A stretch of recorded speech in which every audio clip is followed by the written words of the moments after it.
Ready, start.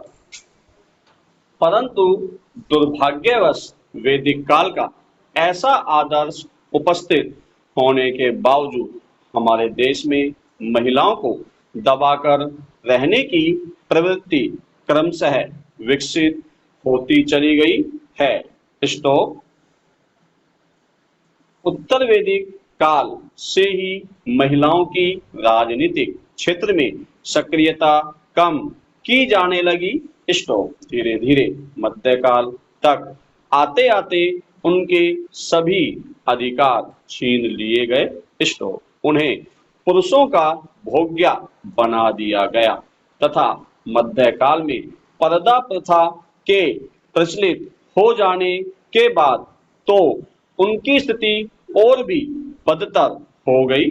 Stop. वे अपने अधिकारों के लिए किसी प्रकार से आवाज नहीं उठा सकती थी। स्टॉप। आज आवाज उठाने पर उन्हें विविध प्रकार से सताया जाता है। स्टॉप। पैरा। आधुनिक काल में पाश्चात्य शिक्षा के विकास के बाद महिलाओं के लिए एक बार फिर विकास का मार्ग खुला। स्टॉप। पाश्चात्य समाज में महिलाओं को घर की चार दीवारी से बाहर निकलकर स्वतंत्र रूप से आचरण विचरण का अधिकार मिला और उन्होंने जल्द ही अपनी स्थिति सुधार ली। स्टॉप। परंतु उनकी स्थिति अभी भी अच्छी नहीं है। पुरुषों के हाथों की कठपुतली तो वे अब भी बनी हुई है। स्टॉप। विश्व का कोई भी देश ऐसा नहीं है जहां महिलाओं का 10% प्रतिनिधित्व पूर्ण रूप से सुरक्षित हो। स्टॉप। इस संदर्भ में यह भी ध्यातव्य है कि पाश्चात्य देशों में राजनीति में सहभागिता के प्रति महिलाओं में सक्रियता भी नहीं है क्योंकि वहां राजनीति का स्वरूप ही बहुत अलग है। स्टॉप। पैरा।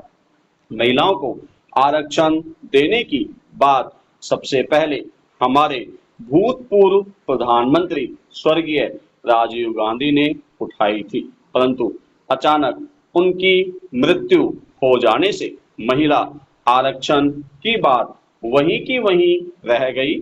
स्टॉप। उसके बाद विभिन्न दलों की सरकारें बनी और समय समय पर महिला आरक्षण को संसद में पेश करने की कोशिश की गई।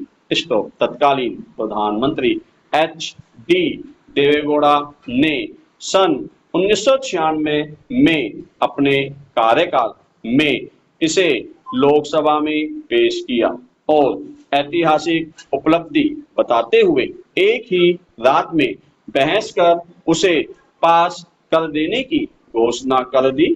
स्टॉप। उस समय भाजपा की उमा भारती ने नए विवाद को जन्म दिया कि इस विधेयक में पिछड़े वर्ग की महिलाओं के लिए उनकी आबादी के अनुपात में आरक्षण सुनिश्चित कर दिया जाए। स्टॉप। उनके इस विवाद का सभी दलों ने साथ दिया। फिर इस विधेयक को सदन की प्रवर समिति के सुपुर्द कर दिया गया। स्टॉप। इस प्रवर समिति ने संसद के दोनों सदनों में अपना प्रतिवेदन 9 दिसंबर 1996 को प्रस्तुत किया। स्टॉप। समिति इस बात से पूर्णतः सहमत थी कि महिलाओं को लोकसभा और राज्यों की विधानसभाओं में 1/3 आरक्षण मिले। उसमें समिति ने मूल विधेयक के लिए आरक्षित सीटें 1/3 से कम नहीं के स्थान पर 1/3 के निकटतम कर दिया जाए। स्टॉप। समिति ने इस मांग को स्वीकार नहीं किया कि पिछड़े वर्ग की महिलाओं के लिए प्रस्तावित कुल 33% में से ही आनुपातिक प्रतिनिधित्व प्रदान किया जाए। स्टॉप। समिति ने सिफारिश की कि इसके लिए सरकार अन्य पिछड़े वर्गों को भी आरक्षण देने पर विचार करे ताकि उन वर्गों की महिलाओं को भी इस आरक्षण का लाभ मिल सके।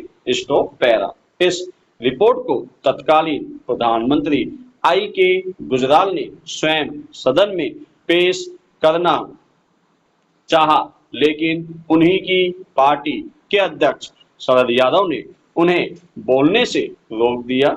स्टॉप। अंततः उस समय भी यह विधेयक ठंडे बस्ते में चला गया।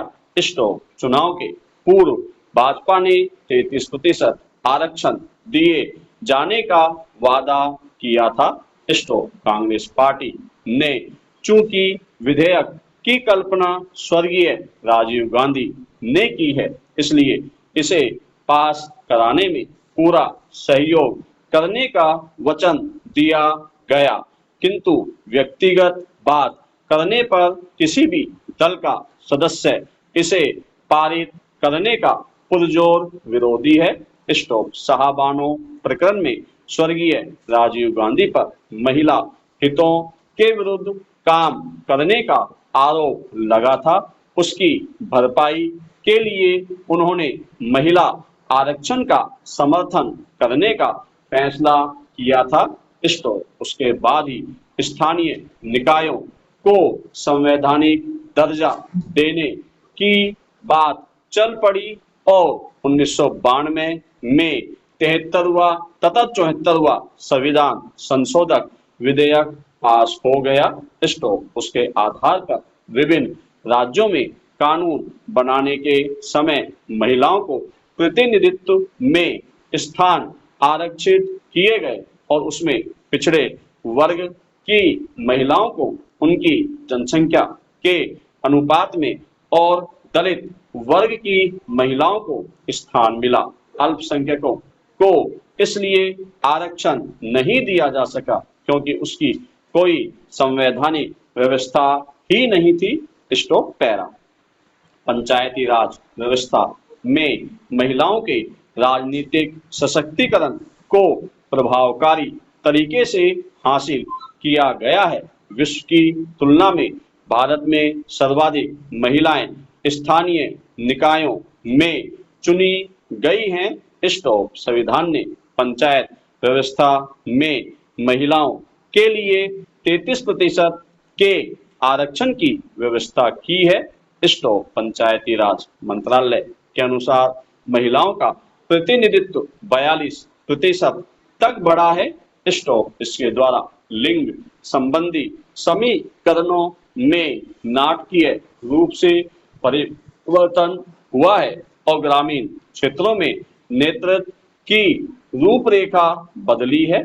स्टॉप। पंचायतों में महिलाओं के प्रतिनिधित्व में बढ़ोतरी के साथ साथ महिला एवं सहायता समूह के आंदोलनों ने भी महिलाओं के आत्मविश्वास को नई ऊंचाइयां प्रदान की है।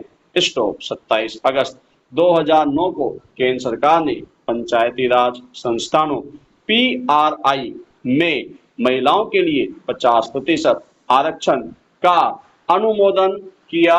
स्टॉप। कई राज्यों ने पंचायत में सरपंच एवं सदस्यों के निर्वाचन में महिलाओं के लिए 50% आरक्षण की व्यवस्था की है। स्टॉप। इनमें आंध्र प्रदेश, बिहार, छत्तीसगढ़, केरल, महाराष्ट्र, उड़ीसा, राजस्थान, कर्नाटक, त्रिपुरा, उत्तराखंड, झारखंड, हिमाचल प्रदेश एवं मध्य प्रदेश शामिल है। स्टॉप। पैरा। इसके पश्चात भाजपा सरकार द्वारा इस बिल को जब संसद में पेश किया गया तो कुछ भिन्न और विचित्र स्वरूप ही देखने को मिला। स्टॉप। महिला आरक्षण विधेयक के विरोधियों ने लोकसभा में इस विधेयक को पेश तो नहीं ही होने दिया, बल्कि उन्होंने इसके विरोध में कुछ ऐसा रुख अपनाया जिससे संसद की गरिमा धूमिल हुई। स्टॉप। वर्ष 1999 में जब कानून मंत्री राम जेठमलानी ने महिला आरक्षण विधेयक को लोकसभा में पेश करने की कोशिश की तो उनके हाथ से पेपर छीन लिए गए। स्टॉप। लोकसभा और विधानसभाओं में महिलाओं को 33% आरक्षण देने का मामला उन्हें राजनीतिक दलों के मध्य तीव्र मतभेद के कारण एक बार फिर टल गया। स्टॉप। इस बार आरक्षण विधेयक को टालने में प्रमुख भूमिका निभाई सपा और राजद के अध्यक्ष क्रमशः मुलायम सिंह यादव और लालू प्रसाद यादव ने। स्टॉप। ये नेता पहले वर्तमान प्रारूप में ही इस विधेयक को समर्थन दे रहे थे जब इनकी मिलीजुली सरकार सत्ता पर काबिज थी, परंतु बाद में इन्होंने यह शर्त रखी कि तब तक महिला आरक्षण विधेयक पारित नहीं होने दिया जाएगा जब तक कि 33% आरक्षण का 1/3 भाग अल्पसंख्यक, दलित और पिछड़ों के लिए आरक्षित नहीं हो जाता।